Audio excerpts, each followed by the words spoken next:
Hello friends, this is SP Singh and welcome to smarter everyday. प्यारे दोस्तों, बात करेंगे BEd second semester Kanpur university की, जो एग्ज़ाम आपका 11 मई से शुरू हो रहा है। ठीक है, अब सेकंड सेमेस्टर में ये आपका थर्ड पेपर होगा, तीसरा पेपर होगा शिक्षा के तकनीकी परिप्रेक्ष्य, जो आप सभी का कॉमन सब्जेक्ट है। ठीक है, जिसको हम लोग टेक्नोलॉजी भी कहते हैं। तो आज की क्लास में हम लोग जो 2024 का प्रीवियस ईयर क्वेश्चन पेपर था उसको डिस्कस करेंगे, 2024 के क्वेश्चंस को डिस्कस करेंगे और यहाँ से आप ये समझ पाएंगे कि किस तरीके से आपका जो मई 2026 में परीक्षा होने को है उसमें किस तरीके के क्वेश्चंस पूछे जाएंगे, क्वेश्चंस की लैंग्वेज क्या रहती है, लेवल क्या रहता है, किस तरीके से आपको पढ़ना चाहिए, ये सारी चीज़ें हम लोग यहाँ पे समझने वाले हैं। ठीक है, तो आइए, पहला क्वेश्चन आपके सामने है और यदि आप चैनल पर नए हो तो प्लीज़ सब्सक्राइब जरूर कीजिएगा। पहला क्वेश्चन आपसे कहता है कि ज्ञान के व्यवहार विनियोग की प्रक्रिया ही शैक्षिक तकनीकी है। यह स्टेटमेंट किसका है? वीसी मैथ्यूज का है, ईएम बूटर का है, डेविस या फिर टिक्टन का है? तो ये जो स्टेटमेंट है वह ईएम बूटर का है। किसका स्टेटमेंट है सर? ईएम बूटर का स्टेटमेंट है।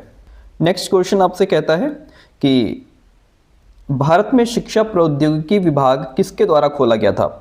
राष्ट्रीय शिक्षा परिषद के द्वारा, शिक्षा मंत्रालय के द्वारा, विज्ञान व प्रौद्योगिकी विभाग के द्वारा या फिर राष्ट्रीय शिक्षा अनुसंधान एवं प्रशिक्षण परिषद के माध्यम से? तो आपको बताते चले, भारत में शिक्षा प्रौद्योगिकी विभाग जो है वह राष्ट्रीय शिक्षा अनुसंधान एवं प्रशिक्षण परिषद के द्वारा खोला गया था, जिसको हम लोग एनसीईआरटी भी कहते हैं। इसको क्या कहते हैं हम लोग? एनसीईआरटी। एनसीईआरटी को हिंदी में राष्ट्रीय शिक्षा अनुसंधान और प्रशिक्षण परिषद कहते हैं। ठीक है, इसके द्वारा शिक्षा प्रौद्योगिकी विभाग यानी कि डिपार्टमेंट ऑफ एजुकेशनल टेक्नोलॉजी की स्थापना की गई थी। इसलिए जो ऑप्शन डी है वह राइट हो जाएगा। Central institute of educational technology की स्थापना किस वर्ष हुई थी? ये स्थापना किस वर्ष हुई थी? अच्छा, अगर वर्ष पूछ ले तो वर्ष तो अच्छा क्लियर, जैसे वर्ष पूछ ही रहा है, लेकिन इसकी जो स्थापना है वो 1984 में हुई थी, लेकिन इसकी जो शुरुआत है, स्टार्टिंग है, वो 1972-73 में हो गई थी।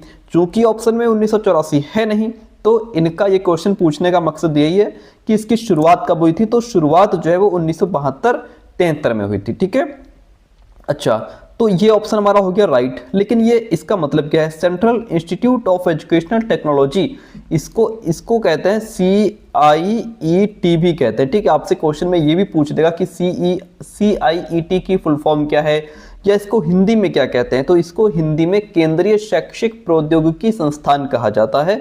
ऑप्शन यहाँ पे बी राइट हो गया।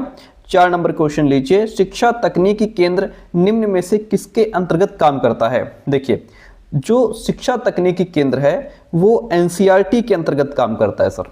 भारत में शिक्षा तकनीकी केंद्र, जिसे अब CIET, जैसा मैंने अभी जस्ट ऊपर बताया था आपको, central institute of educational technology के नाम से जाना जाता है, और ये एनसीईआरटी के अंतर्गत काम करता है सर। किसके अंतर्गत? एनसीईआरटी के अंतर्गत काम करता है। शैक्षिक तकनीकी शब्द का सर्वप्रथम प्रयोगकर्ता किसे माना जाता है? किसने जो है शैक्षिक तकनीकी शब्द का सर्वप्रथम प्रयोग किया था?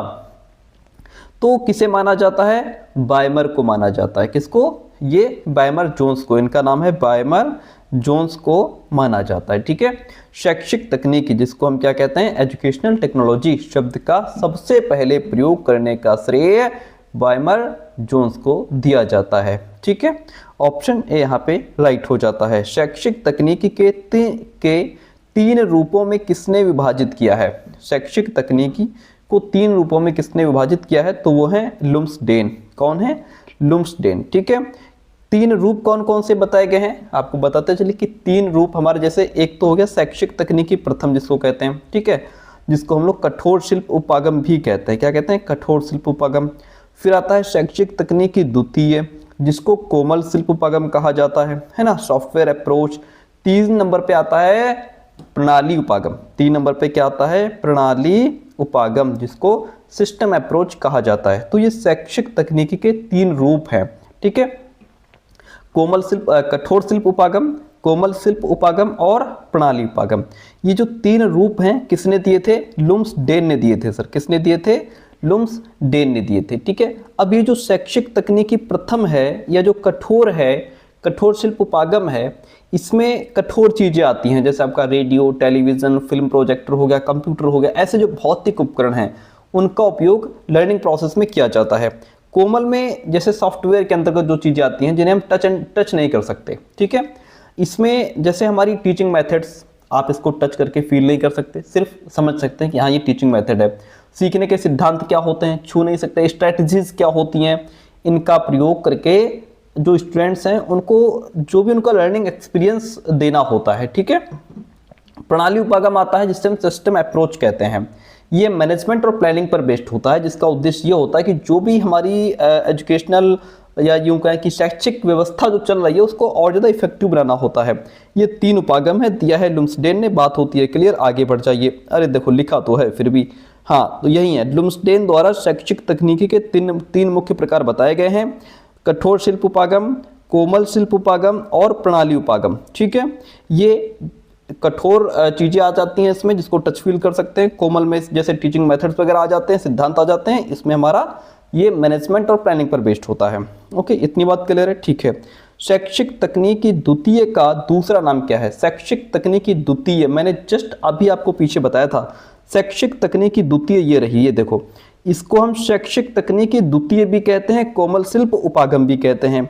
तो ये हो जाएगा हमारा कोमल उपागम भी इसको कहा जाता है, ठीक है। और जो कठोर उपागम है इसको हम शैक्षिक तकनीकी प्रथम कहा जाता है। ओके, इतनी बात क्लियर है। 8 नंबर क्वेश्चन लीजिए, कहता है कि सिल्वरमैन ने किस सन में कठोर सामग्री तकनीक को सापेक्षिक तकनीकी नाम दिया था? तो ये दिया था इन्होंने 1968 में। सर कब दिया था? 1968 में सिल्वरमैन ने कठोर शिल्प उपागम को या शैक्षिक तकनीकी प्रथम को सापेक्षिक तकनीकी नाम कब दिया? 1968 में, ठीक है। इसको क्या कहा इन्होंने? सापेक्षिक तकनीकी, इसको रिलेटिव टेक्नोलॉजी भी कहा जाता है, ठीक है।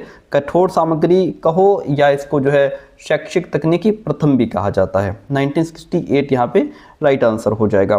दृश्य श्रव्य सामग्री इसमें से कौन सी है जिसको हम देख भी सकते हैं, सुन भी सकते हैं?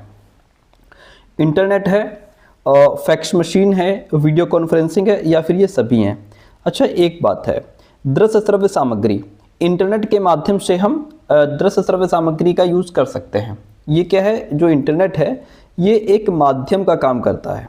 क्या काम? ये माध्यम का काम करता है, जो जैसे जो देखने वाली चीज़ें हैं या सुनने देखने वाली चीज़ें हैं, सुनने वाली सभी प्रकार की सामग्री हमको ये दे देता है। कुल मिलाकर के ये मल्टीमीडिया का काम करता है, बहुमाध्यम कहलाता है, ठीक है, बहुमाध्यम संसाधन कहलाता है। फिर आता है फैक्स मशीन का काम।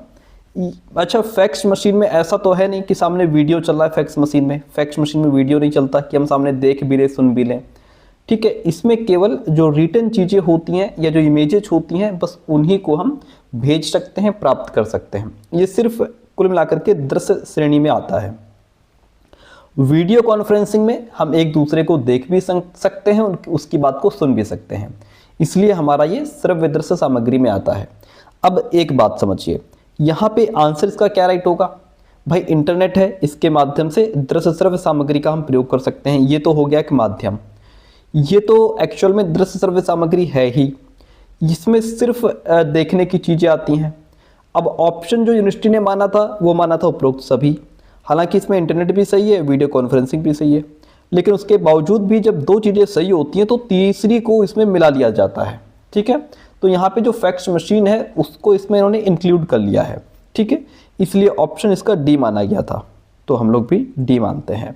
चलिए 10 नंबर क्वेश्चन, शैक्षिक तकनीकी तृतीय किसे कहा जाता है? शैक्षिक तकनीकी तृतीय किसे कहा जाता है? देखिए यहाँ पे इसको प्रणाली उपागम को शैक्षिक तकनीकी तृतीय कहा जाता है। ये हमारा शैक्षिक तकनीकी प्रथम कठोर शिल्प उपागम, शैक्षिक तकनीकी द्वितीय जो है वो कोमल शिल्प उपागम, ठीक है। शैक्षिक तकनीकी तृतीय जो है वो हमारा प्रणाली उपागम, सिस्टम अप्रोच जिसको हम कहते हैं, ठीक है। तो शैक्षिक तकनीकी तृतीय किसे कहा जाता है? प्रणाली उपागम को कहा जाता है। ऑप्शन सी राइट हो जाएगा। शैक्षिक तकनीक में मृदु उपागम के जनक कौन है? मतलब इसमें कोमल शिल्प उपागम के जनक कौन है? कोमल शिल्प उपागम के जनक यहाँ पे बीएफ स्किनर है। सर कौन है? बीएफ स्किनर है, ठीक है। मृदु उपागम मतलब कोमल शिल्प उपागम अथवा शैक्षिक तकनीकी द्वितीय भी इसको कहते हैं। शैक्षिक तकनीकी प्रथम किसे कहा जाता है? मैंने अभी बताया, जो कठोर चीजें होती हैं, ठीक है, जैसे आपका हार्डवेयर, आपका टेलीविजन हो गया, कंप्यूटर हो गया, सीपीयू हो गया, है ना, जिसको आप टच फील कर सकते हैं, टच कर सकते हैं, वो हमारे हार्डवेयर के अंतर्गत आते हैं, ठीक है। ये हमारा शैक्षिक तकनीकी प्रथम है, ठीक है। हार्डवेयर या कठोर शिल्प भी इसको कहा जाता है। इसमें मशीन हो गए, टूल्स हो गए, या जो भी रेडियो, टीवी, कंप्यूटर, प्रोजेक्टर, वो सारा इसमें आ जाता है। सॉफ्टवेयर ये हमारा शैक्षिक तकनीकी द्वितीय है सर। क्या है ये? शैक्षिक तकनीकी द्वितीय है। इसको कोमल शिल्प उपागम भी कहा जाता है। ये हमारी जो लर्निंग थ्योरीज होती है, टीचिंग मेथड्स होते हैं, वो सारे इसमें आ जाते हैं। प्रणाली उपागम जो है सिस्टम अप्रोच, ये हमारा प्लानिंग और मैनेजमेंट से रिलेटेड होता है। शैक्षिक तकनीकी तृतीय इसको कहा जाता है। अच्छा, प्रथम जो है हमारा ऑप्शन फर्स्ट यहाँ पे राइट हो जाएगा। किसका संबंध अधिगमकर्ता के व्यवहार परिवर्तन से है? बताइएगा। शैक्षिक तकनीकी प्रथम का, द्वितीय का, तृतीय का, या फिर इनमें से कोई भी नहीं है। किसका संबंध अधिगमकर्ता के व्यवहार परिवर्तन से है? तो वो है हमारा शैक्षिक तकनीकी द्वितीय का। इसको क्या कहा जाता है? कोमल शिल्प उपागम भी कहा जाता है।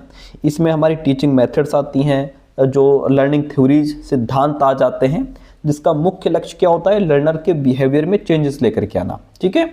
जहां हमारा शैक्षिक तकनीकी प्रथम मशीनों पर ध्यान देती है, वहीं शैक्षिक तकनीकी द्वितीय प्रोसेस ऑफ लर्निंग पर ध्यान देती है कि बच्चा कैसे सीखेगा। तो व्यवहार में परिवर्तन यहां से आएगा जब हम टीचिंग मेथड्स, लर्निंग थ्योरीज का यूज करेंगे। ऑप्शन बी राइट हो जाता है। शैक्षिक तकनीक के प्रमुख क्षेत्र कौन कौन से हैं? तो इसमें आपका व्यवहार तकनीकी, शिक्षण तकनीकी, अनुदेशन तकनीकी, सब आ जाता है, इसलिए ऑप्शन डी राइट हो गया। बहुत बढ़िया। शिक्षण तकनीकी के प्रवर्तक कौन है भाई? शिक्षण तकनीकी के जो प्रवर्तक हैं वो आपके हंट भी हैं, ब्रूनर भी हैं, ग्लेसन भी हैं, इसलिए ऑप्शन डी राइट हो जाएगा। थोड़ी सी इनके बारे में बात बता दें। हंट कैसे हैं भाई? इन्होंने शिक्षण के चिंतन स्तर के प्रतिमान का विकास किया था। इन्होंने किसका विकास किया सर? इन्होंने चिंतन स्तर का विकास किया, जिसको रिफ्लेक्टिव लेवल कहा जाता है। ये टीचिंग का सबसे हाईएस्ट लेवल माना जाता है, चिंतन स्तर, ठीक है। दूसरे आए आपके ब्रूनर, जेरोम ब्रूनर इनका नाम है पूरा। इन्होंने अनुदेशन के सिद्धांत और संज्ञानात्मक विकास पर काम किया, जो शिक्षण तकनीकी का आधार बने। ग्लेसन की अगर बात करें तो इन्होंने जो है कि बेसिक टीचिंग मॉडल डेवलप किया था, जो टीचिंग प्रोसेस को साइंटिफिकली जो है समझने में हेल्प करता है। तो कुल मिलाकर के ये सारे ही जो हैं वो शिक्षण तकनीकी के प्रवर्तक हैं, और ऑप्शन डी यहाँ पे राइट हो जाता है। शिक्षा का उद्देश्य निर्देशित क्रिया है, यह कथन किसका है? शिक्षा का उद्देश्य एक निर्देशित क्रिया है, यह स्टेटमेंट स्मिथ का है सर। किसका है? स्मिथ का स्टेटमेंट है। अनुदेशन तकनीकी के प्रवर्तक कौन है? अनुदेशन तकनीकी के प्रवर्तक आपके यहाँ पे ग्लेसन भी हैं, और प्रेसी भी है, गिलबर्ट भी हैं, सारे ही अनुदेशन तकनीकी के प्रवर्तक माने जाते हैं।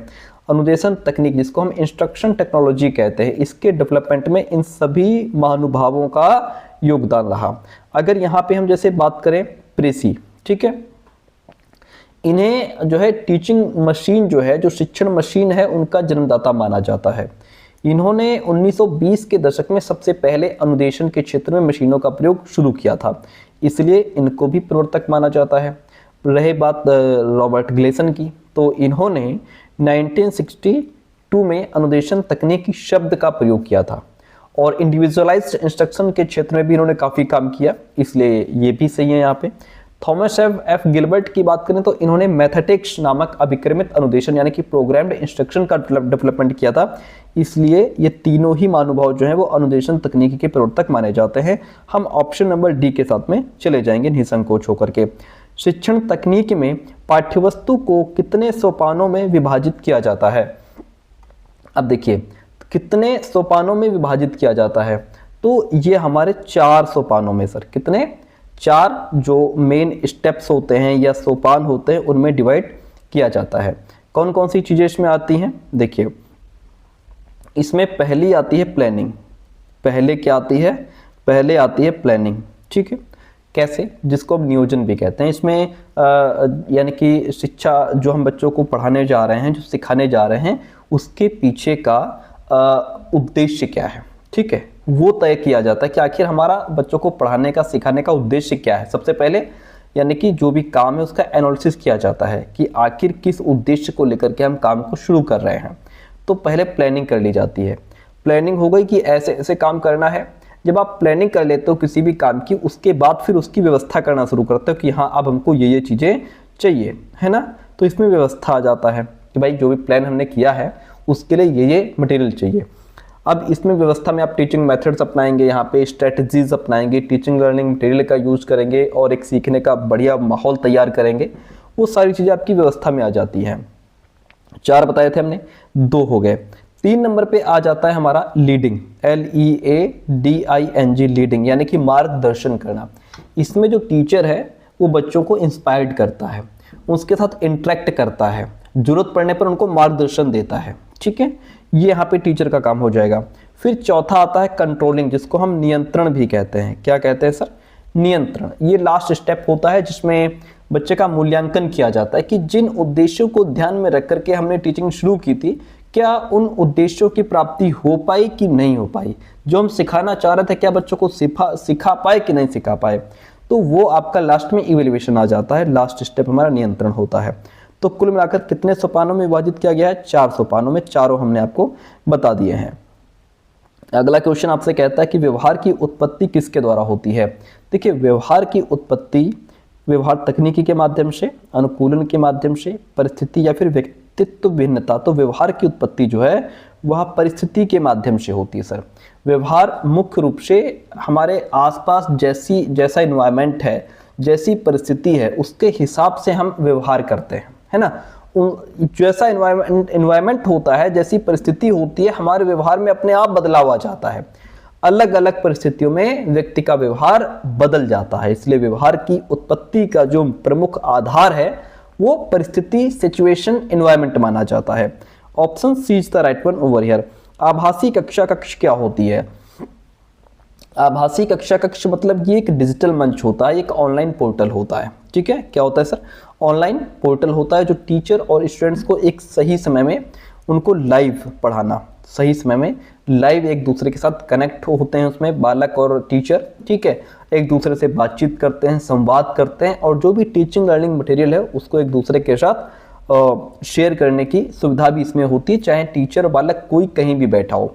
तो ये एक जैसे जो लाइव क्लास होती है, ये उसी का एक उदाहरण है, ऑनलाइन पोर्टल है। ठीक है, option D is the right one over here. Computer सहायक अनुदेशन का विकास कब हुआ? कंप्यूटर सहायक अनुदेशन का विकास 1961 में हुआ था। सिंपल सा क्वेश्चन है, टाइम ज़्यादा लेंगे नहीं। कंप्यूटर की प्रक्रिया किस पर आधारित होती है? कंप्यूटर की जो प्रक्रिया है वो हमारी सॉफ्टवेयर और हार्डवेयर इन दोनों पर आधारित होती है, क्योंकि कंप्यूटर का कोई भी प्रोसेस तभी सक्सेस होता है जब उसमें हार्डवेयर सॉफ्टवेयर दोनों मिल करके काम करते हैं। ठीक है, अब जैसे हार्डवेयर है, हार्डवेयर क्या है? ये बॉडी है, ये कंप्यूटर की क्या है? बॉडी है भाई, ये शरीर है उसका, जैसे सीपीयू, मॉनिटर, कीबोर्ड। इसके बिना जो उसके अंदर का सॉफ्टवेयर है उसको चलाने के लिए जो है ये तो चाहिए। ठीक है, अब उसमें सॉफ्टवेयर आपका है, ये कंप्यूटर की आत्मा है, ये कंप्यूटर का ब्रेन है। क्या है? ये कंप्यूटर का ब्रेन है, उसकी सोल है, आत्मा है ना। ये जो भी निर्देश बाहर से दिए जाते हैं उस पर काम करता है। ये हार्डवेयर को बताता है कि उसे क्या करना है, कैसे करना है। आपने सॉफ्टवेयर के माध्यम से इंस्ट्रक्शन दे दिया कि हमको ये प्रिंट चाहिए, अब वो जो हार्डवेयर है वो प्रिंट तुम्हें निकाल करके दे देगा। आई बात समझ में? तो दोनों ही यहाँ पे कंप्यूटर की प्रक्रिया जो है वो इन दोनों पर आधारित होती है। ऑप्शन सी राइट हो जाएगा। ड्रिल अनुदेशन क्या है? समझिए, ड्रिल अनुदेशन की बात करें तो ये हमारा व्यवहार में स्थायित्व लेकर के आता है। व्यवहार में स्थायित्व, ठीक है, अभ्यास करना, अनुभव में स्थायित्व। यहाँ पे ड्रिल अनुदेशन क्या है? ये सारे ऑप्शन राइट हो जाएंगे। सर कैसे? ड्रिल अनुदेशन ये टीचिंग की एक ऐसी विधि होती है, एक ऐसा मेथड होता है जिसमें कोई भी इंफॉर्मेशन है उसको बार बार दोहराया जाता है। कुल मिलाकर के रट्टाफिकेशन ही इसको मान लो। ठीक है, अब जैसे व्यवहार में स्थायित्व कैसे आता है? जब हम किसी चीज का बार बार प्रैक्टिस करते हैं, उसको दोहराते हैं, अभ्यास करते हैं, तो वो हमारे व्यवहार का एक हिस्सा बन जाती है और लंबे समय तक हमारी मेमोरी में वो फीड हो जाती है। ठीक है, तो व्यवहार में हमारे स्थायित्व आ जाता है। फिर अभ्यास करना, ये ड्रिल का बेस होता है। इसमें बालक बार बार चीजों को प्रैक्टिस करके कोई भी स्किल अपने अंदर वो उस स्किल में वो परफेक्ट हो जाएगा। ठीक है, अगर हम किसी भी चीज को बार बार प्रैक्टिस करेंगे तो वो हमारे हैबिट में आ जाएगी।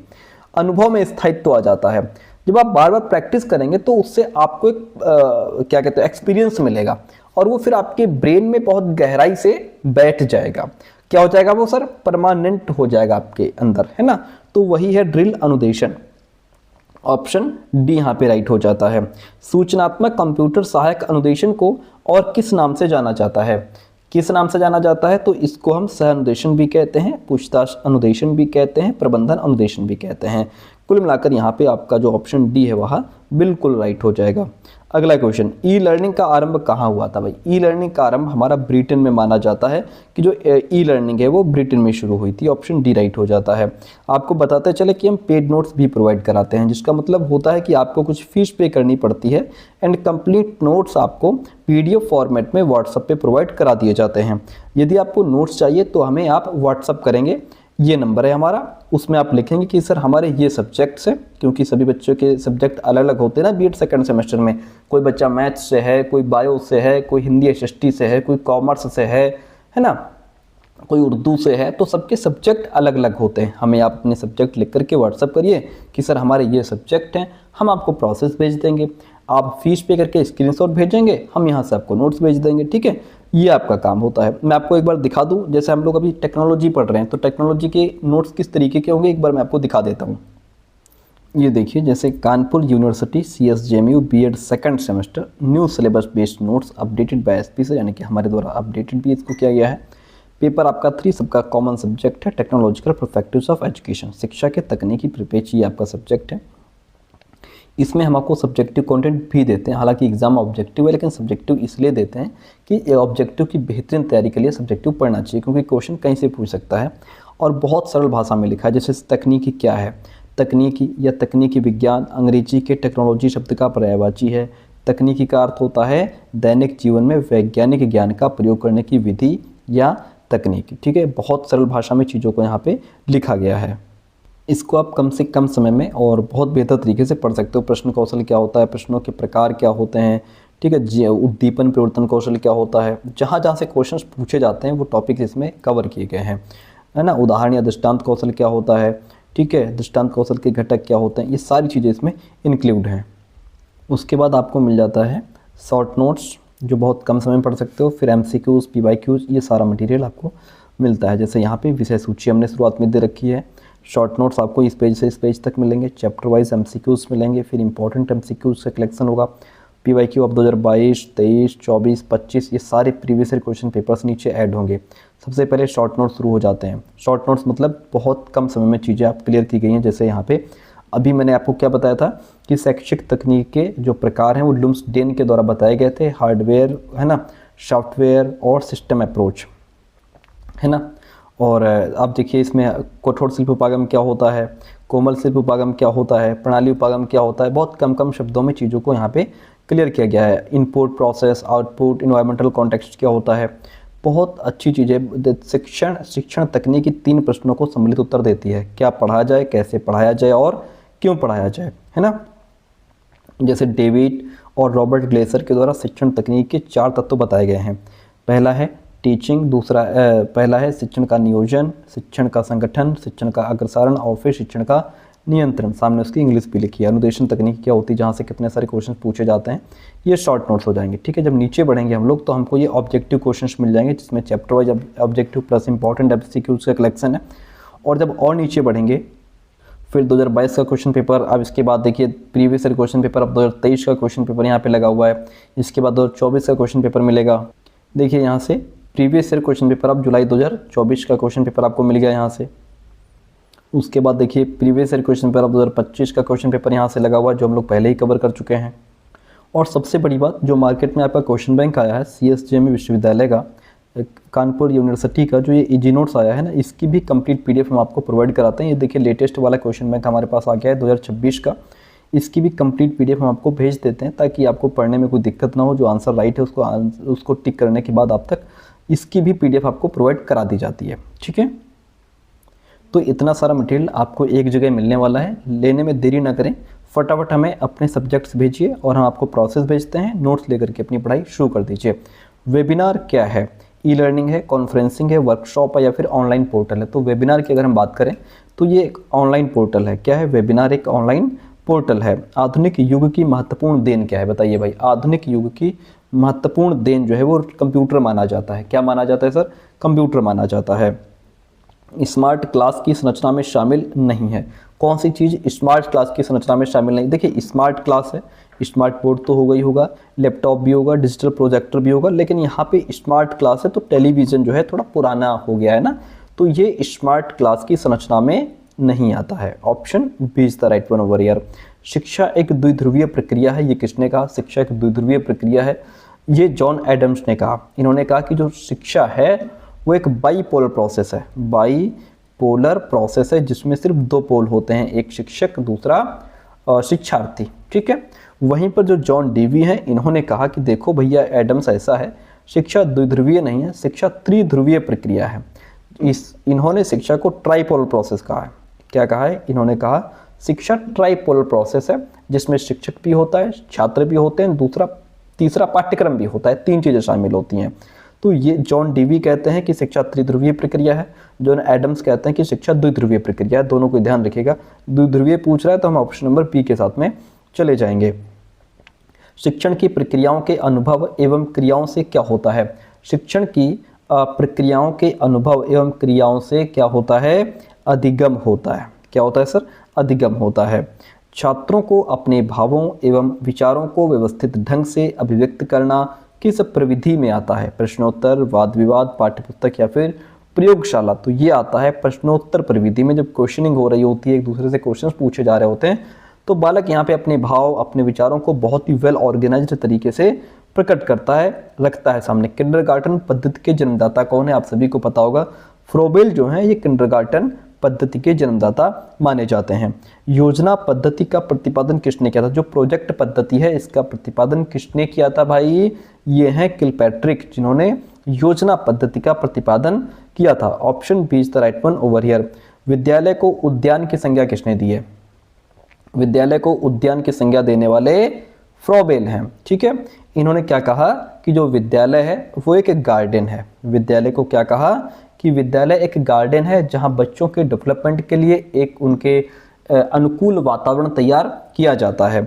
और जो शिक्षक है उसको इन्होंने क्या कहा, जो टीचर है वो माली का रूप होता है। जो टीचर है वो क्या है? बाग का, इस बाग का, इस विद्यालय का माली है टीचर, ठीक है, जिसका काम बच्चों की देख रेख करना है ना, बच्चों का डेवलपमेंट हो, उनके बीच आने वाली समस्याओं, बाधाओं को दूर करना किसका काम है? टीचर का काम है। और छात्र को इन्होंने क्या कहा था? छात्र को कहा कि छात्र जो है वो नन्हा पौधा है सर। छात्र क्या है? छात्र को इन्होंने नन्हा पौधा कहा था, टेंडर प्लांट, जो अपनी आंतरिक शक्तियों के अकॉर्डिंग धीरे धीरे डेवलप होता है। और जो वहाँ पे टीचर है एज अ माली काम करता है, जो बच्चों की देख रेख करके उनको पालता पोसता है। ऑप्शन यहाँ पे बी राइट हो जाता है। चित्रों को बड़ा करने के लिए क्या प्रयोग किया जाता है? चित्रों को बड़ा करने के लिए आप प्रोजेक्टर का यूज़ करते हैं, ठीक है। किसका यूज़ करते हैं? प्रोजेक्टर का यूज़ करते हैं। भारतीय राष्ट्रीय सैटेलाइट की स्थापना कब हुई थी? भारतीय राष्ट्रीय सैटेलाइट की स्थापना 1982 में हुई थी, कोई डाउट नहीं इसमें। श्रव्य साधन के रूप में सर्वप्रथम क्या विद्यमान था जो सिर्फ सुनने के काम आता था?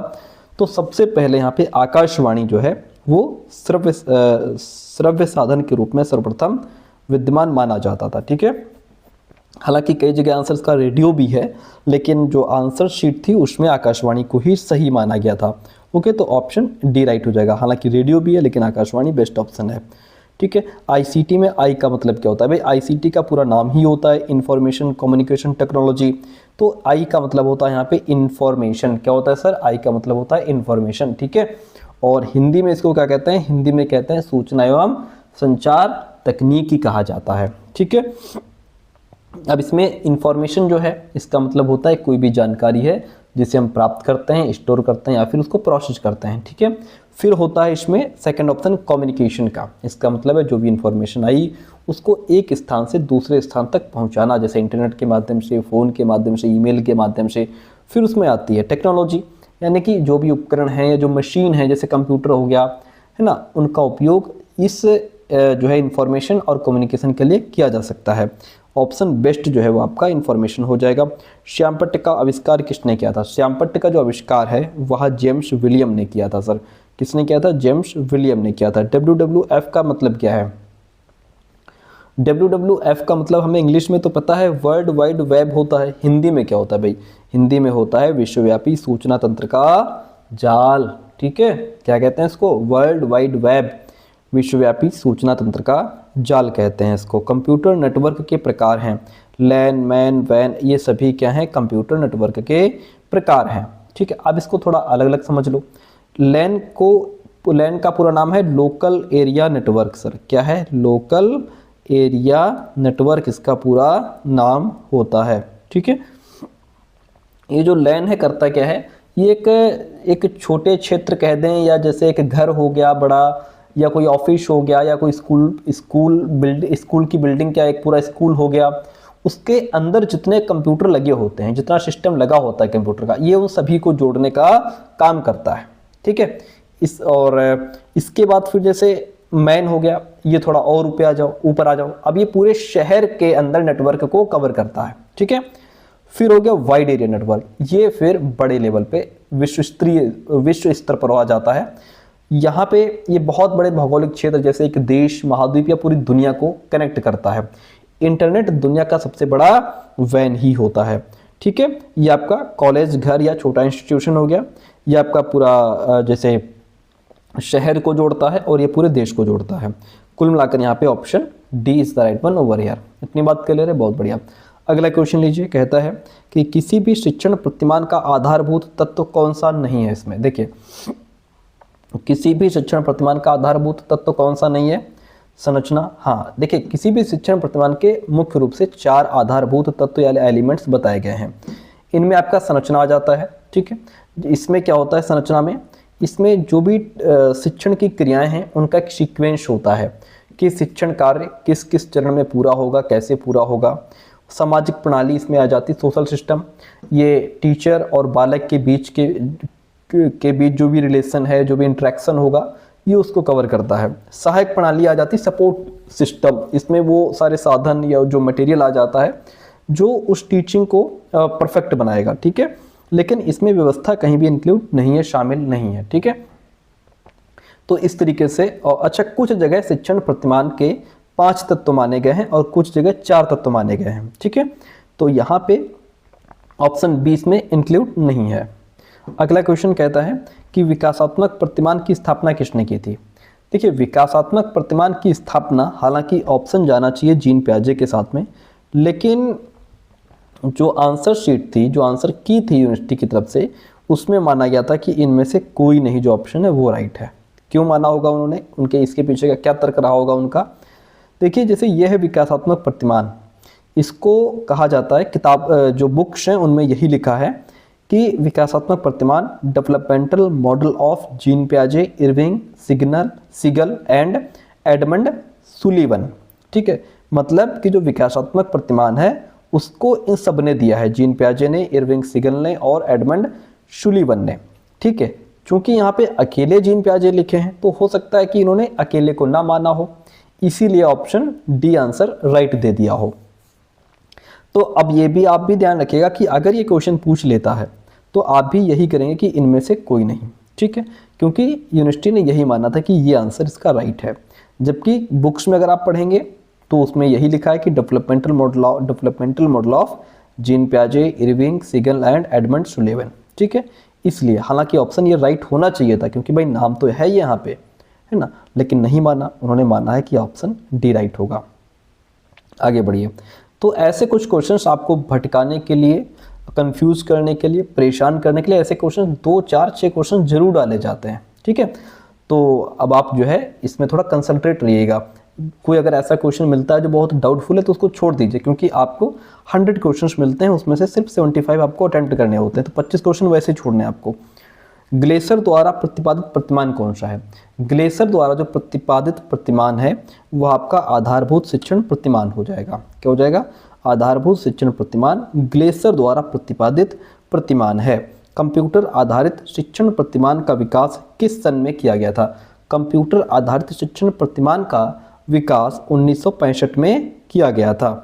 फ्लेंडर्स शिक्षण को कैसी प्रक्रिया मानते हैं। जो फ्लेंडर्स हैं वो शिक्षण को एक अंतः प्रक्रिया प्रणाली मानते हैं। ठीक है, फ्लेंडर्स का मानना था कि जो टीचिंग है वो मुख्य रूप से टीचर और स्टूडेंट के बीच होने वाली शाब्दिक अंतः प्रक्रिया होती है, वर्बल इंटरेक्शन होती है, यानी कि छात्र और शिक्षक के बीच में अंतः क्रिया होती है ना, तभी वो शिक्षण जो है निखर करके सामने आता है। इन्होंने कहा कि ये वर्बल इंटरेक्शन प्रोसेस है।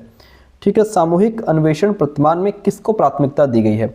सामूहिक अन्वेषण प्रतिमान का मतलब क्या होता है सर? सामूहिक अन्वेषण प्रतिमान का मतलब होता है, सामूहिक मतलब ग्रुप में कोई चीज समूह में हो रही है। ठीक है, अन्वेषण मतलब समूह में मिलकर के बालक खोज, इन्वेस्टिगेशन कर रहे हैं, खोज कर रहे हैं, जांच कर रहे हैं।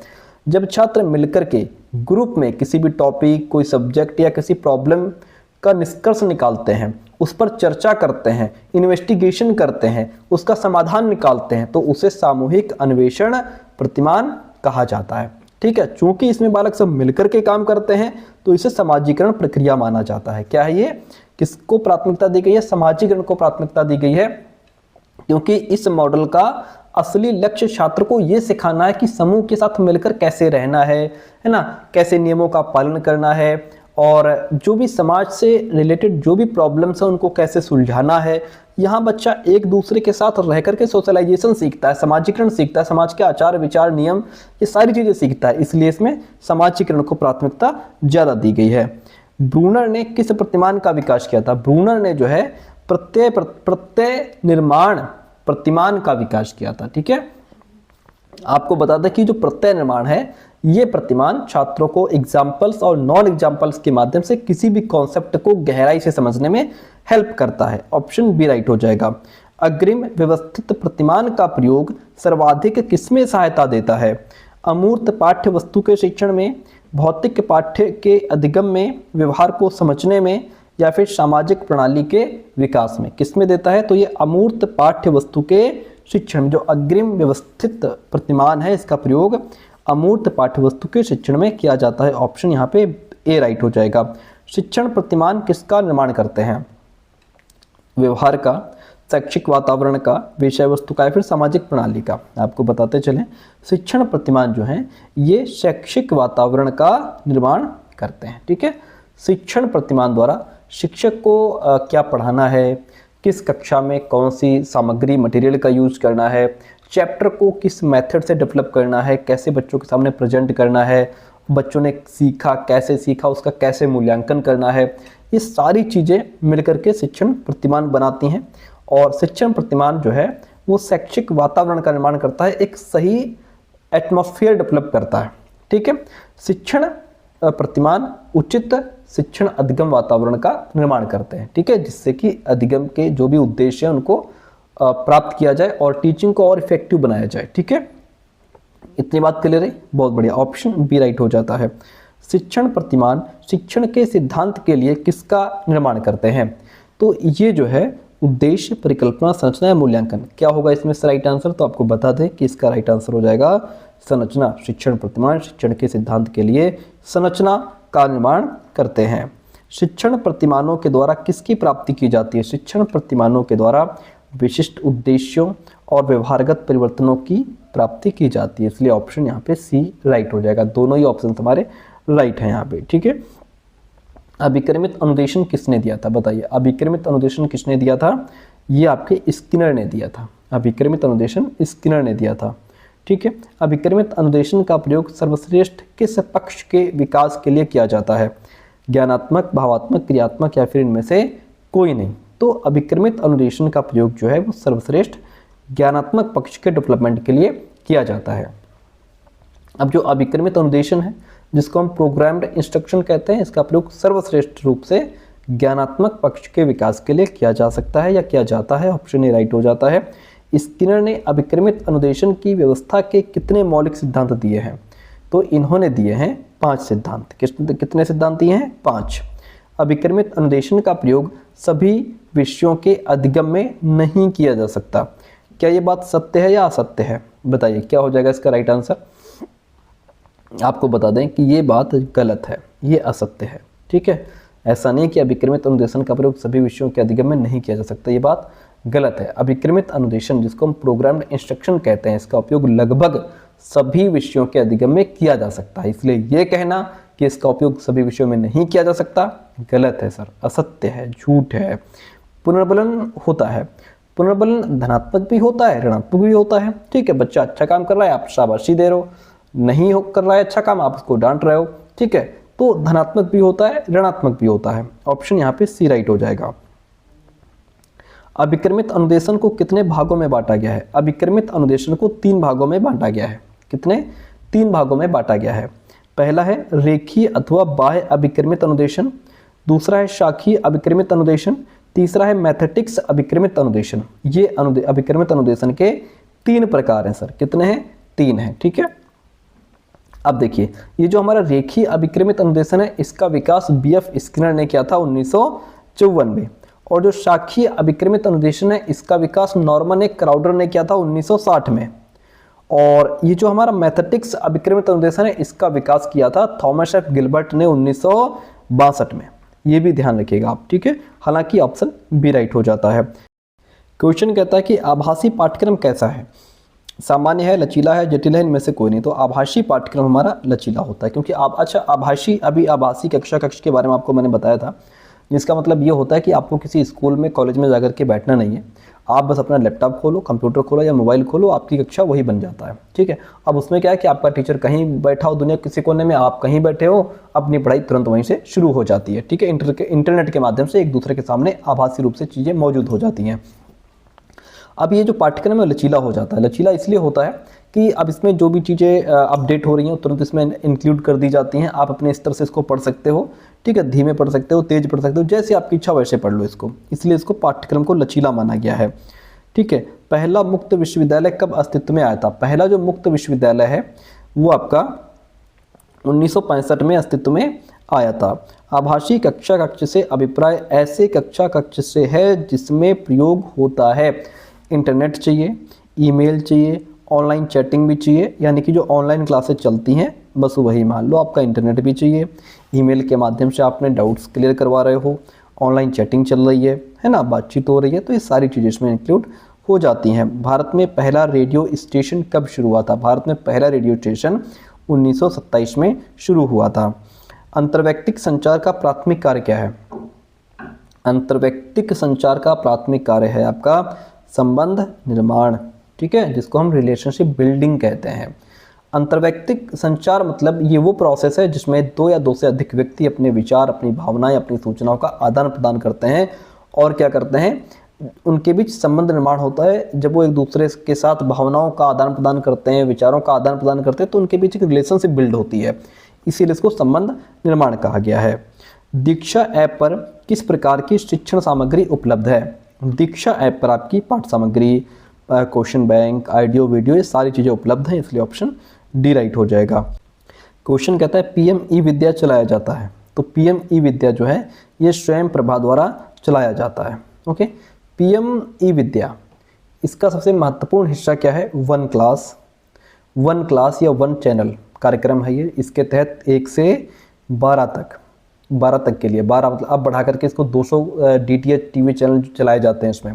इन चैनलों का प्रसारण स्वयं प्रभा पोर्टल और इंफ्रास्ट्रक्चर के माध्यम से किया जाता है। ये जो पीएम ई विद्या है, इसका उद्देश्य उन छात्रों तक शिक्षा पहुंचाना जिनके पास इंटरनेट की सुविधा नहीं है, ताकि वे रेडियो और टेलीविज़न के माध्यम से अपनी पढ़ाई जारी रख सकें। क्वेश्चन कहता है कि इनमें से कौन सा ऑल इंडिया द्वारा प्रसारित नहीं किया जाता? ये भी क्वेश्चन बड़ा कन्फ्यूजिंग वाला क्वेश्चन रहा। अब इसमें देखिए रंग भारती, ये भी ऑल इंडिया द्वारा प्रसारित नहीं किया जाता है, और AFM ये भी जो है ऑल इंडिया द्वारा प्रसारित नहीं किया जाता है। बचे 2 FM रेनबो, विविध भारती, ये जो है ऑल इंडिया द्वारा प्रसारित किए जाते हैं। अब इसमें यूनिवर्सिटी की तरफ से जो आंसर की आई थी उसमें इन्होंने भैया इसको सही माना था। ठीक है। जबकि आंसर ये भी गलती है इसमें, है ना। इसमें से ये भी सही है, ये भी सही है, लेकिन यूनिवर्सिटी ने इसको सही माना है। ठीक है। तो हम भी इसी के साथ चलेंगे। ये ऐसे क्वेश्चन बड़ा डाउट वाले होते हैं। अगर ऐसा क्वेश्चन आपको एग्जाम में मिल जाता है तो इसको किनारे करने का ही प्रयास करो। GPS का पूरा नाम आपको पता होगा, ग्लोबल पोजीशनिंग सिस्टम। GPS का पूरा नाम global positioning system, option D right हो जाएगा। इंटरनेट के संदर्भ में URL का पूरा नाम क्या होता है? URL का पूरा नाम होता है uniform resource locator. Uniform resource locator. IGNOU द्वारा शुरू किया गया शैक्षिक चैनल कौन सा है? इग्नू द्वारा शुरू किया गया शैक्षिक चैनल ज्ञान दर्शन। इसकी शुरुआत कब हुई थी सर? तो इसकी शुरुआत हुई थी 26 जनवरी 2000 को। 26 जनवरी 2000 को ज्ञान दर्शन की शुरुआत हुई थी, जो कि इग्नू द्वारा शुरू किया गया था। ठीक है। अगली बार हो सकता है क्वेश्चन आपसे पूछ ले कि इग्नू द्वारा शुरू किया गया शैक्षिक चैनल ज्ञान दर्शन की शुरुआत कब हुई थी, तो बता देना 26 जनवरी 2000 को। शैक्षिक संस्थाओं के लिए निर्धारित किया गया डीएनएस है। डीएनएस का मतलब क्या होता है? डीएनएस का मतलब होता है डोमेन नेम सिस्टम। तो शैक्षिक संस्थाओं के लिए हम .edu लगाते हैं सर। क्या लगाते हैं? .edu। ओके, किसी संस्था में सूचनाओं के परस्पर आदान प्रदान में उपयोग किया जाता है। किसी भी संस्था में अगर बात हो रही है तो वहाँ पे हम क्या करते हैं, मैंने अभी शुरुआत में आपको बताया था, कोई स्कूल कॉलेज हो गया, कोई बड़ी बिल्डिंग हो गई, कोई बहुत बड़े ऑफिस हो गए, है ना, तो उसमें पूरी बिल्डिंग में ऑफिस है कोई, तो उसके लिए हम लोकल एरिया नेटवर्क का यूज़ करते हैं। ठीक है, इसका उपयोग किसी एक इंस्टीट्यूशन, ऑफिस, स्कूल या बिल्डिंग के अंदर जितने भी कंप्यूटर हैं उनको आपस में जोड़ने के लिए किया जाता है। मेट्रोपॉलिटन किसी पूरे शहर के नेटवर्क को जोड़ने का काम किया जाता है। ये पूरे देश या दुनिया जैसे इंटरनेट के स्तर पर काम लिया जाता है इससे। तो अगर सिर्फ बात हो रही है संस्था की तो यहाँ पे लैन आपका सही ऑप्शन राइट हो जाएगा। एक मोबाइल ऐप एवं वेबसाइट पोर्टल जहाँ से आप एनसीईआरटी की सभी किताबें मुफ्त में डाउनलोड कर सकते हैं, वो कौन सा है? वह आपका ई पाठशाला है सर। क्या है? ई पाठशाला। आभासी कक्षा में किस प्रकार के उद्देश्यों की प्राप्ति संभव नहीं है? आभासी कक्षा में मतलब जहाँ पे टीचर आपका कहीं और बैठा है, आप कहीं और बैठे हैं, लैपटॉप खोल के आप टीचर से पढ़ रहे हैं। ठीक है, तो इसमें किस प्रकार के उद्देश्यों की प्राप्ति संभव नहीं है? आप ज्ञानात्मक, हाँ, टीचर से आप ज्ञान ले रहे हैं, अंडरस्टैंडिंग आपकी हो रही है। ठीक है, प्रयोग भी आप चीज़ों को, वो टीचर बता देगा तो आप प्रयोग भी करके देख लेंगे, चीज़ों को अप्लाई करके देख लेंगे। ठीक है, लेकिन भावात्मक जो है उद्देश्यों की पूर्ति नहीं होगी, क्योंकि इसमें टीचर अपने लैपटॉप पे, कंप्यूटर पर बैठा है, आप अपने घर बैठे हैं, वो दुनिया में किसी कोने पे, आप दुनिया में किसी कोने पे, वो क्या जानेगा आपके इमोशंस क्या है, लेकिन आपके मन में क्या चल रहा है। ठीक है, तो इसमें जो है भावात्मक जो उद्देश्य होते हैं इनकी पूर्ति यहाँ पे नहीं हो पाती है भाई, है ना, क्योंकि भावात्मक उद्देश्यों की प्राप्ति के लिए टीचर और बालक का जो है उसके बीच में उपस्थिति जरूरी है, सामाजिक रूप से उनका मेलजोल होना बहुत जरूरी है ना, तो तभी तो टीचर समझ पाएगा। ऑप्शन डी यहाँ पे राइट हो जाएगा, ये उद्देश्यों की पूर्ति नहीं हो पाएगी। केबल टीवी नेटवर्क किसका उदाहरण है? केबल टीवी नेटवर्क जो है वो मैन का उदाहरण है, मेट्रोपॉलिटन एरिया नेटवर्क का। अगला क्वेश्चन 75 नंबर है, निम्न में से कौन सा आभासी कक्षा का प्लेटफॉर्म नहीं है? देखिए, जूम, हाँ, जूम पर मीटिंग चलती है, जूम पर आप सभी को पता होगा कि कई सारे लोग एक साथ जुड़ जाते हैं, तो ये तो यहाँ पे आपकी क्लास चल जाएगी। ठीक है, और आपका जैसे याहू जो है ये एक सर्च इंजन है और ईमेल यानी कि वेब पोर्टल है, ये यहाँ पे ये आभासी कक्षा का प्लेटफॉर्म नहीं है। बाकी मॉडल, ब्लैक बोर्ड, ये सभी आभासी कक्षा के प्लेटफॉर्म के अंतर्गत आते हैं। ऑप्शन जो बी है वो यहाँ पे राइट हो जाएगा आपका। किस प्रतिमान का प्रमुख उद्देश्य सामाजिक क्षमताओं का विकास करना होता है? किस प्रतिमान का प्रमुख उद्देश्य? तो वो है हमारा सामूहिक अन्वेषण प्रतिमान, जिसमें बच्चे बैठ करके ग्रुप में सीखते हैं, किसी काम को ग्रुप में मिल करके करते हैं। यहाँ से बालक जो है समाज की चीज़ें सीखता है, समाज में कैसे लोगों के साथ उठना बैठना है, रूल्स कैसे फॉलो करने होते हैं, सारी चीज़ें सीखता है जब बच्चा ग्रुप में काम कर रहा होता है। एक दूसरे का सहयोग कैसे करना है, समर्थन कैसे करना है ना, इसमें कोऑपरेटिव लर्निंग बढ़िया होती है। पृष्ठपोषण के सिद्धांत पर आधारित है। क्या है इसमें सिद्धांत पर आधारित? पृष्ठपोषण के सिद्धांत पर हमारा संप्रेषण मनोविज्ञान आधारित है। संप्रेषण मनोविज्ञान, ऑप्शन यहाँ पे फर्स्ट राइट हो जाएगा। किस पद में शिक्षण की सफलता के संबंध में निर्णय लिया जाता है? सामाजिक प्रणाली, संरचना, सहायता प्रणाली या फिर अनुदेशन प्रणाली? क्या हो जाएगा आपका? सामाजिक प्रणाली। सामाजिक प्रणाली जो है पद है, इसमें शिक्षण की सफलता के संबंध में डिसीजंस लिया जाता है। ऑप्शन फर्स्ट राइट हो जाएगा। शिक्षण प्रतिमान के पदों की व्याख्या की जाती है, किस में की जाती है? तो शिक्षण प्रतिमान के पदों की जो व्याख्या है वह संरचना में की जाती है। ठीक है, संरचना क्या है? इसको हम सिंटैक्स कहते हैं। क्या कहते हैं सर? इसको सिंटैक्स कहते हैं। ये शिक्षण प्रतिमान का वो पार्ट होता है जिसमें टीचिंग के पूरे प्रोसेस को छोटे छोटे स्टेप्स में डिवाइड कर लिया जाता है और ये बताता है कि शिक्षण की शुरुआत कैसे होगी, उसके बाद कौन सी क्रियाएं की जाएंगी और जो चैप्टर होगा उसका एंड कैसे होगा, सारी चीज़ें इसमें इंक्लूड रहती हैं। ऑप्शन फर्स्ट राइट हो जाएगा। इनमें से कौन शिक्षण प्रतिमान का भाग नहीं है? कौन है जो शिक्षण प्रतिमान का भाग नहीं है? देखिए, सहायक प्रणाली, सामाजिक प्रणाली, संरचना, ये सारे ही जो है शिक्षण प्रतिमान के पार्ट हैं, लेकिन अनुदेशन प्रणाली इसमें इंक्लूड नहीं है, इसलिए ऑप्शन डी राइट हो जाएगा। अब यहाँ पे एक चीज़ हम आपको दिखाना चाहते हैं कि शिक्षण प्रतिमान का भाग नहीं है। कुछ जगह ये बताया गया है कि शिक्षण प्रतिमान के 4 भाग होते हैं, कुछ जगह बताया गया कि 5 भाग होते हैं। ठीक है, हमने बता दिया कि इसमें अनुदेशन प्रणाली आपका राइट आंसर हो जाएगा, ये शिक्षण प्रतिमान का भाग नहीं है। अब देखिए यहाँ पे लिखा है कि किसी भी शिक्षण प्रतिमान में निम्नलिखित 5 प्रमुख तत्व समाहित होते हैं। पहला उद्देश्य या लक्ष्य फोकस, दूसरा संरचना सिंटैक्स है, तीसरा सोशल सिस्टम सामाजिक प्रणाली है, चौथा सपोर्ट सिस्टम है, पांचवा प्रिंसिपल ऑफ रिएक्शन है। वहीं पर ये कह रहे हैं कि किसी भी शिक्षण प्रतिमान के 4 तत्व होते हैं। ये कह रहा है किसी भी शिक्षण प्रतिमान में 5 तत्व होते हैं, इन्होंने 4 बताए हैं।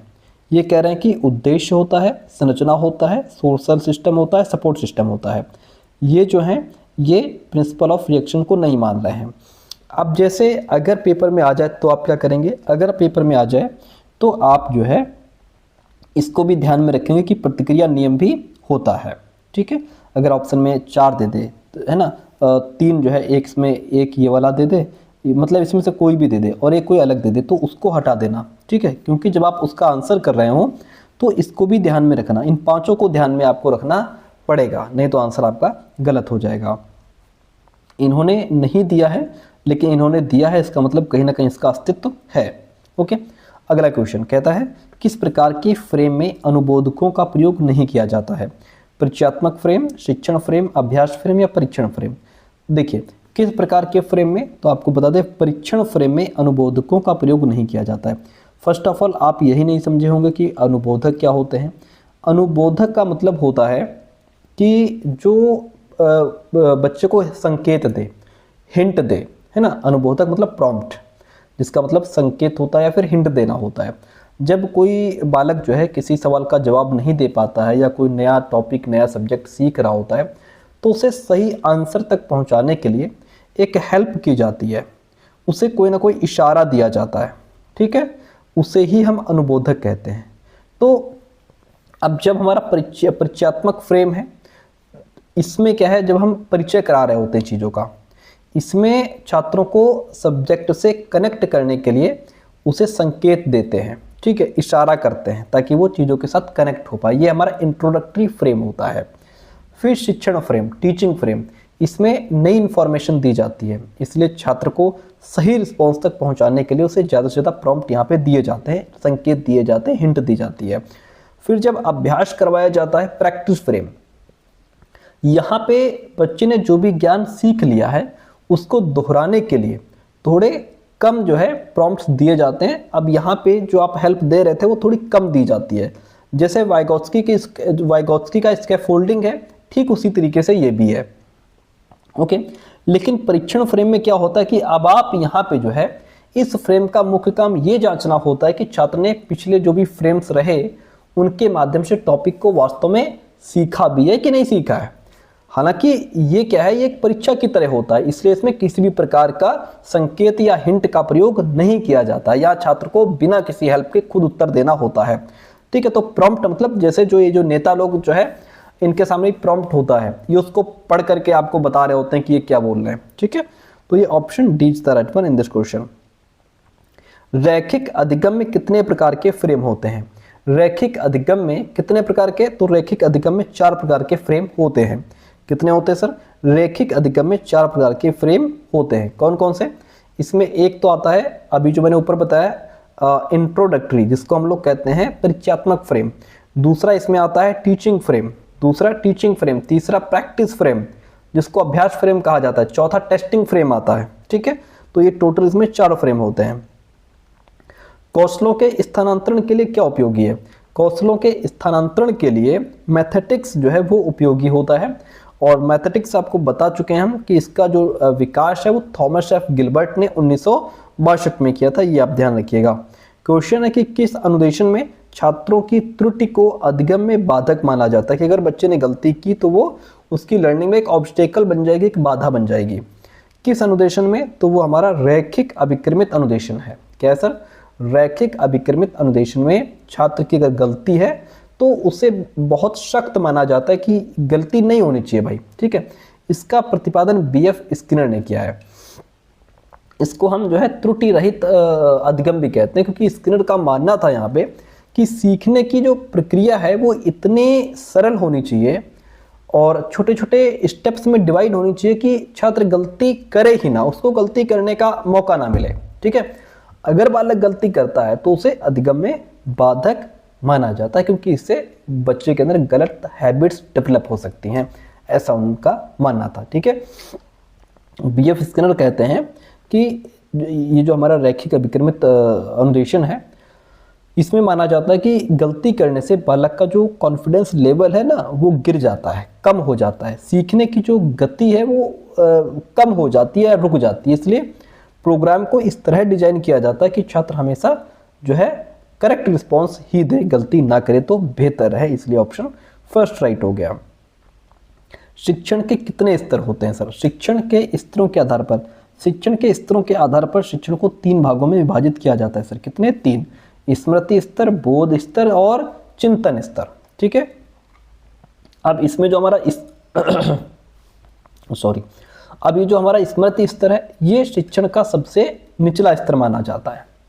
इसमें जो मेन फोकस होता है वो रटने पर या फिर जो भी जानकारी है उसको याद रखने पर होता है। ठीक है, कि इसमें बालक बस चीज़ों को अपनी मेमोरी में फिट कर ले। फिर दूसरा होता है अंडरस्टैंडिंग लेवल। इसमें बालक चीज़ों को केवल याद नहीं करता बल्कि उसका मीनिंग क्या है, उसके पीछे का प्रिंसिपल क्या है ना, उसको समझता है। इसमें जो भी नियम, रूल्स हैं, नियम हैं, है ना, जो भी फैक्ट है उसके बीच में रिलेशन क्या है, इन सब चीज़ों की अंडरस्टैंडिंग चल रही होती है। फिर आता है रिफ्लेक्टिव लेवल। ये सबसे हाईएस्ट लेवल होता है और सबसे कठिन भी यही होता है। इसमें बालक को स्वतंत्र रूप से सोचने का और प्रॉब्लम को हल करने का, यानी कि आलोचनात्मक चिंतन के लिए बच्चे को प्रेरित किया जाता है। ठीक है, तो ऑप्शन जो बी है वो यहाँ पे राइट हो जाएगा। शिक्षण की उत्तर क्रिया अवस्था के अंतर्गत क्या आता है? जो शिक्षण की उत्तर क्रिया अवस्था है इसके अंतर्गत हमारा शिक्षण नियंत्रण आता है सर। क्या आता है? टीचिंग कंट्रोल आ जाता है। प्रोजेक्ट पद्धति का पहला पद क्या होता है? प्रोजेक्ट पद्धति का पहला पद होता है परिस्थिति का निर्माण। मतलब कि जब भी आप कोई प्रोजेक्ट बनाने जा रहे हैं तो सबसे पहले क्या होता है कि आखिर सिचुएशन क्या है।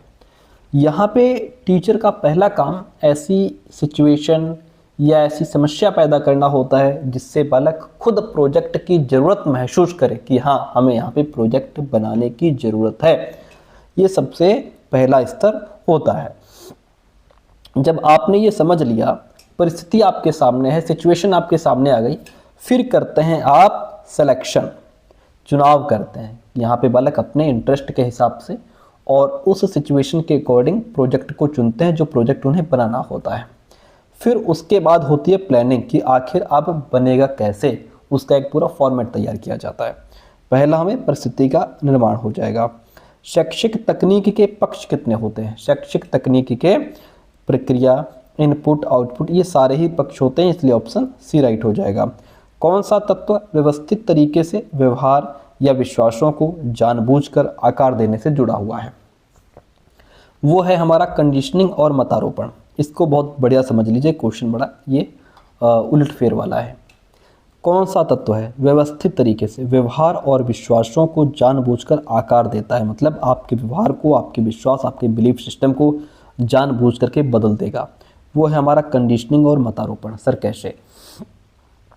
देखिए, कंडीशनिंग का सीधा संबंध जो है ना आपके हैबिट फॉर्मेशन से है, आपके आदतों के निर्माण से है। इसमें व्यक्ति के व्यवहार को स्टिमुलस यानी उद्दीपक और रिस्पांस के माध्यम से बदला जाता है। मतलब ये कि कोई एक स्पेसिफिक सिचुएशन में बार बार एक ही तरह का व्यवहार दोहराया जाता है ताकि आपका स्वभाव बदल जाए या आपका स्वभाव ऐसा बन जाए। जैसे स्कूल की घंटी बजती है, जैसे ही घंटी बजी बच्चे अपना बैग पैक करना शुरू कर देते हैं। यहाँ पे जो घंटी है वो बच्चों के लिए एक उद्दीपक का काम कर रही है और बैग पैक करना यहाँ पे उनके लिए कंडीशनिंग हो गया, वो उनकी हैबिट में आ गया, है ना। इसमें बच्चा तर्क नहीं लगाएगा कि घंटी क्यों बजी, सोच विचार नहीं करेगा कि इस घंटी का मतलब क्या है, नहीं, बहुत कम उस चीज़ की आवश्यकता होती है। ठीक है, ये मुख्य रूप से आपके बिहेवियर पर सेंटर्ड होता है, आपके व्यवहार पर केंद्रित होता है। ठीक है, फिर आता है मतारोपण। मतारोपण मतलब मत, ठीक है, यानी कि आपका बिलीफ, आपका ओपिनियन। आरोपण और दूसरा हो गया आरोपण। ये दो शब्दों से मिलकर के बना है। ये शब्द विचारों को गहराई से बैठाने का एक प्रोसेस होता है। मतलब समझे नहीं? मतलब ये है कि किसी व्यक्ति के दिमाग में कुछ विशेष विचार, कुछ सिद्धांत, कुछ ऐसे विश्वास को इस तरह भर देना कि वो उन पर डाउट्स करे या उन पर सवाल उठाने का मौका ही ना दो, आप उन पर वो सवाल उठाना बंद ही कर दे। जैसे आजकल जो हमारी राजनीतिक जो पार्टियां हैं, है ना, जो हमारी पॉलिटिकल पार्टीज हैं, उनके बारे में देखो लोग कितना कट्टर हो चुके हैं। ठीक है, भले ही उनके नेता कितना, उस पार्टी के नेता कितना भी गलत कर रहे हों, लेकिन इसके समर्थकों के दिमाग में बीज इस तरीके से बो दिया गया है कि वो उस पर सवाल उठा ही नहीं सकते, वो इसी को सही बताएंगे। ठीक है, तो ये क्या है, इसका मतलब यही होता है मतारोपण। यानी कि किसी व्यक्ति के दिमाग में कुछ चीज़ें आप इस तरीके से भर दो कि वो उस पर संदेह करना बंद कर दे, उन पर सवाल उठाना बंद कर दे। ये क्या करता है, ये आपके बिलीफ सिस्टम को पूरी तरह बदल देता है। यही होता है कंडीशनिंग और मतारोपण।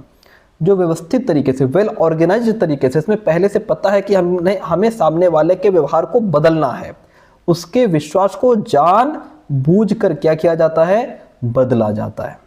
तकनीकी शब्द किस भाषा से लिया गया है?